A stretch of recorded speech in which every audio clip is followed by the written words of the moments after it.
Hello friends, ನಮಸ್ತೆ. ಸ್ಫೂರ್ತಿ kitchen and ಬ್ಲಾಗ್ಸ್ಗೆ ಸ್ವಾಗತ. ಇವತ್ತಿನ ರೆಸಿಪಿ ರವೆ ಉಂಡೆ. ಇನ್ನೇನು ಹಬ್ಬಗಳ ಹತ್ರ ಬರ್ತಾಯಿದೆ. ಮನೆಯಲ್ಲಿ ತುಂಬ ಸ್ವೀಟ್ಗಳನ್ನು ಮಾಡ್ಕೊತಾ ಇರ್ತಾರೆ. ಒಂದು ಸರಿ ನಾನು ಮಾಡಿರೋ ರೀತಿ ಟ್ರೈ ಮಾಡಿ. ಬನ್ನಿ ಯಾವ ರೀತಿ ಮಾಡೋದು ಅಂತ ನೋಡೋಣ. ನೋಡಿ, ಒಂದು ಬಾಣಲೆ ಇಟ್ಕೊಂಡು ಒಂದು 3 ರಿಂದ 4 ಸ್ಪೂನ್ ಅಷ್ಟು ತುಪ್ಪ ಹಾಕ್ಕೊಂಡಿದ್ದೀನಿ. ಅದಕ್ಕೆ ದ್ರಾಕ್ಷಿ ಗೋಡಂಬಿ ಹಾಕ್ಕೊಂಡು ಫ್ರೈ ಮಾಡ್ಕೊಳ್ತಿದ್ದೀನಿ.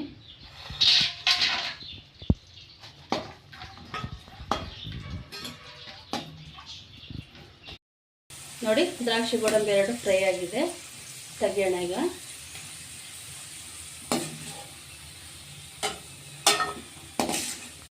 ನೋಡಿ, ಅದೇ ತುಪ್ಪಕ್ಕೆ ಈ ಕಪ್ಪಲ್ಲಿ 2 ಕಪ್ ಆಗೋಷ್ಟು ರವೆ ತಗೊಳ್ತಾ ಇದ್ದೀನಿ. ಬಿಳಿ ರವೆ ಇದು.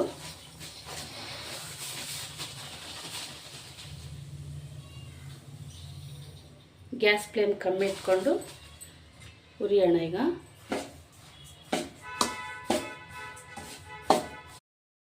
ನೋಡಿ, ರವೆ ಹುರಿದಿದ್ದಾಯಿತು. ಗ್ಯಾಸ್ ಫ್ಲೇಮ್ ತುಂಬ ಕಮ್ಮಿ ಇಟ್ಕೊಂಡ್ಬಿಟ್ಟು ಚೆನ್ನಾಗಿ ರವೆಯಿಂದ ಒಳ್ಳೆ ಘಮ ಬರುತ್ತೆ ಅಲ್ಲಿವರೆಗೂ ತುಪ್ಪದಲ್ಲಿ ಹುರಿದಿದ್ದೀನಿ. ಸಾಕಿದು, ಗ್ಯಾಸ್ ಆಫ್ ಮಾಡ್ಕೊಳ್ಳೋಣ. ನೋಡಿ, ನಾವು ಯಾವ ಕಪ್ಪಲ್ಲಿ ರವೆ ತೊಗೊಂಡಿರ್ತೀವೋ ಅದೇ ಕಪ್ಪಲ್ಲಿ ಸಕ್ಕರೆ ತೊಗೋಬೇಕು. ನಾನು ಇದೇ ಕಪ್ಪಲ್ಲಿ 2 ಕಪ್ಪಷ್ಟು ರವೆ ತೊಗೊಂಡಿದ್ದೀನಿ. ಅದಕ್ಕೆ 2 ಕಪ್ಪಷ್ಟು ಸಕ್ಕರೆ ತೊಗೊಳ್ತಾ ಇದ್ದೀನಿ. ಪುಡಿ ಮಾಡ್ಕೊತೀನಿ.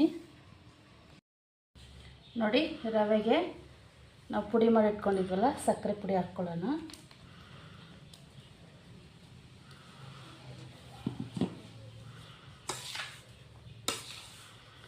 ಸರಿ, ಮಿಕ್ಸ್ ಮಾಡೋಣ. ಬೇಕಾದರೆ ಹಾಕ್ಕೊಳ್ಳೋದು.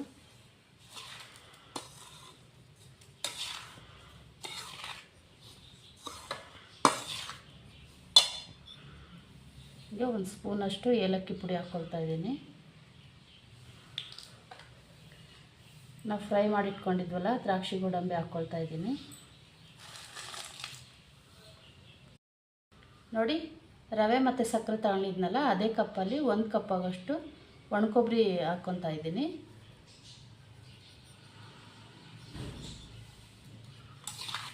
ಮಿಕ್ಸ್ ಮಾಡ್ಕೊಳ್ಳೋಣ ನೀಟಾಗಿ.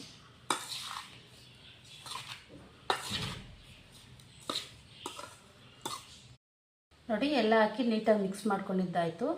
ಈಗ ಸ್ವಲ್ಪನೇ ಹಾಲು ಹಾಕ್ಕೊಂಡು ಮಿಕ್ಸ್ ಮಾಡ್ಕೊಂಡು ಉಂಡೆ ಕಟ್ಟೋಣ. ಒಂದೇ ಸರಿ ಹಾಲು ಹಾಕ್ಬಾರ್ದು.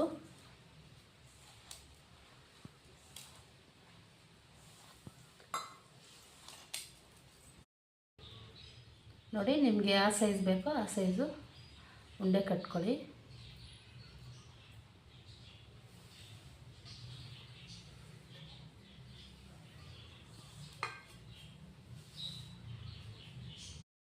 ಫ್ರೆಂಡ್ಸ್, ನೋಡಿ, ರವೆ ಉಂಡೆ ರೆಡಿ ಆಯಿತು.